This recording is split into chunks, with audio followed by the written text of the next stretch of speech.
দর্শক আপনাকে স্বাগত জানাচ্ছি। মধ্যপ্রাচ্যে আবার আগুন। ইরান আর হুতিদের দানবীয় হামলায় কেঁপে উঠেছে ইসরায়েল। নেতানিয়াহুর চোখে ঘুম নেই। ওয়াশিংটনের হোয়াইট হাউস পর্যন্ত টের পাচ্ছে হুমকির ঝাঁজ।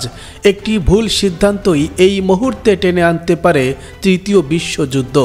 কি ঘটছে এই মুহূর্তে মধ্যপ্রাচ্যে? ইরান, হুতি, ইসরায়েল আর আমেরিকা, এই চার রাষ্ট্র বা শক্তির লড়াই কিভাবে পাল্টে দিতে পারে বিশ্ব রাজনীতি? চলুন সবিস্তারে জেনে নেই। চ্যানেলে নতুন হলে সাবস্ক্রাইব করুন। তাহলে চলুন চলে যাই মূল প্রতিবেদনে।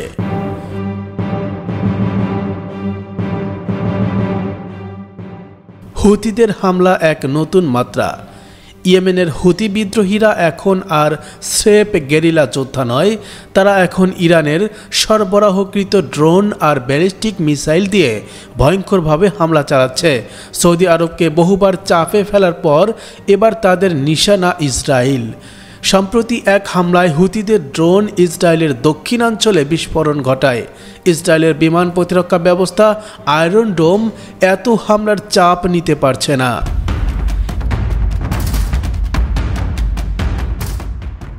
ইরান ছায়ার খেলোয়াড়, কিন্তু হুতিরা এই প্রযুক্তি পেল কোথায়? উত্তর একটাই, ইরান।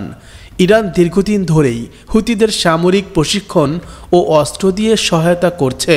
তাদের মূল লক্ষ্য আমেরিকা ও ইসরায়েলের আধিপত্য চ্যালেঞ্জ করা। বিশ্লেষকরা বলছেন হুতিরা আসলে ইরানের প্রক্সি আর্মি। ইরান সরাসরি মাঠে নামছে না, কিন্তু তাদের ছায়া সর্বত্র। লেবাননে হিজবুল্লাহ, সিরিয়ায় মিলিশিয়া, গাজায় হামাস, সবগুলোই ইরানের ছায়ায় চলছে।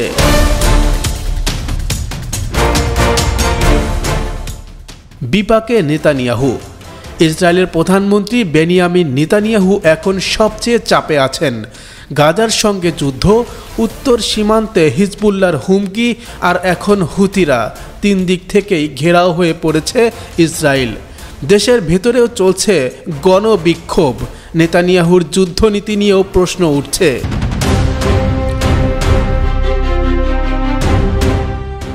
আমেরিকার উদ্বেগ। ইসরায়েলের সবচেয়ে বড় মিত্র যুক্তরাষ্ট্র এখন চিন্তায়। ওয়াশিংটন চাইছে না যুদ্ধ, আর যুদ্ধ ছড়িয়ে পড়ুক। কিন্তু মধ্যপ্রাচ্যে যেভাবে আগুন জ্বলছে, তাতে পরিস্থিতি হাতের বাইরে যাওয়ার আশঙ্কায় প্রবল। সম্প্রতি আমেরিকার যুদ্ধজাহাজ মোতায়েন করা হয়েছে লোহিত সাগরে। তাদের লক্ষ্য হুতিদের ড্রোন রুখে দেওয়া। কিন্তু এটি কি যুদ্ধ থামাবে, নাকি উল্টো আগুনে ঘি ঢালবে?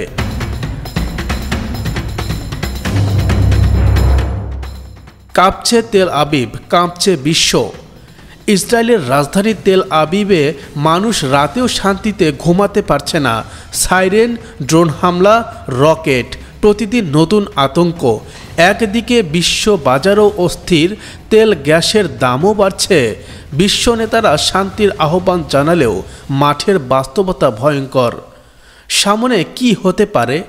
বিশ্লেষকদের মতে, যদি এই সংঘর্ষ নিয়ন্ত্রণে না আনা যায়, তাহলে পুরো মধ্যপ্রাচ্য জ্বলতে পারে যুদ্ধে। ইরান, হুতি, হিজবুল্লাহ, হামাস একত্রে জোট বাঁধলে ইসরায়েল ও আমেরিকার জন্য এটি হবে এক ভয়ঙ্কর দুঃস্বপ্ন। তৃতীয় বিশ্বযুদ্ধের পদধ্বনি কি আমরা শুনতে পাচ্ছি?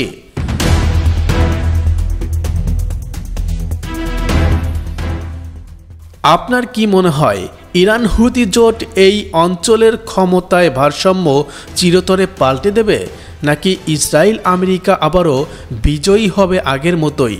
আপনার মতামত দিন কমেন্টে। ভিডিওটি ভালো লাগলে লাইক দিন, বন্ধুদের সঙ্গে শেয়ার করুন এবং আমাদের চ্যানেলটিকে সাবস্ক্রাইব করতে ভুলবেন না।